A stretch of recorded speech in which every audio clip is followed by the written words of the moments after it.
Hello दोस्तों, आप सभी का लेट्स स्टडी टुगेदर में स्वागत है। दोस्तों, तो हम पढ़ रहे थे साइंस पेपर 2 के लिए यानी सीटेड। तो आज हमारा टॉपिक रहेगा साउंड। तो साउंड के बारे में हम जानेंगे। तो सबसे पहले जानते हैं कि साउंड क्या होता है। साउंड जो होता है वो एनर्जी का एक फॉर्म माना जाता है जो हम किसी भी चीज़ को प्रोड्यूस करने के लिए करते हैं। जैसे कि प्रोड्यूस को हम वाइब्रेशन को जब वाइब्रेशन का जब हम यूज़ कर रहे हैं यानी किसी चीज़ को जब हम प्रोड्यूस कर रहे हैं तो उसमें क्या है मतलब प्रोड्यूसर उसमें एक कंपन यूज हो रहा था। जब कंपन यूज होता है तो उसे क्या कहते हैं, साउंड कहते हैं।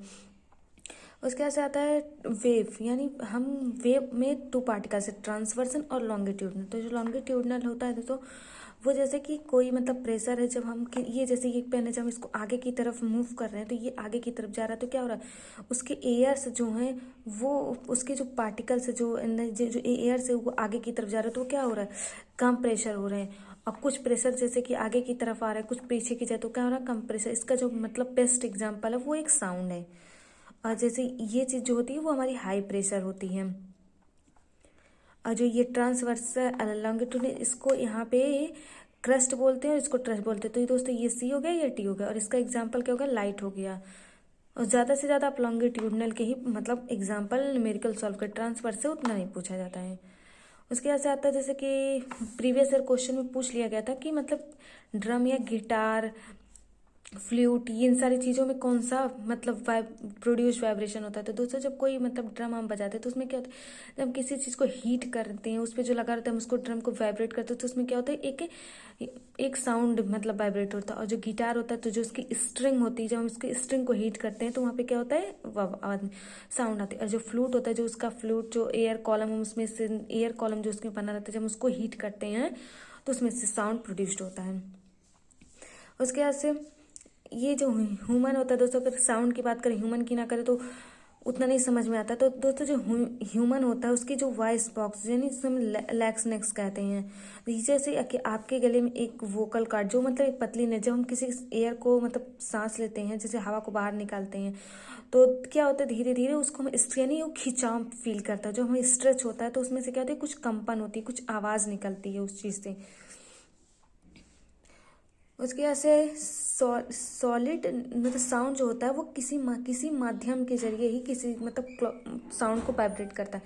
तो जैसे हमने यहाँ पे बनाया, किसी एक जेल क्लॉक को बनाया तो फिर यहाँ पे एक वैक्यूम पंप लगाया और एक जेल पेन लगाया। तो जब हम इसको बजा रहे हैं तो क्या हो रहा है कि ये बहुत तेज से साउंड कर, जब हम यहाँ थोड़ा सा उसका एयर या वैक्यूम पंप के जरिए निकाल दे रहे हैं तो क्या हो रहा है, वो धीरे धीरे यानी जैसे जैसे ये हम वैक्यूम से हवा को बाहर निकालते हो क्या करती है, हमें आवाज़ तो देती है लेकिन खूब धीरे धीरे कम कर देती है आवाज़ को देना।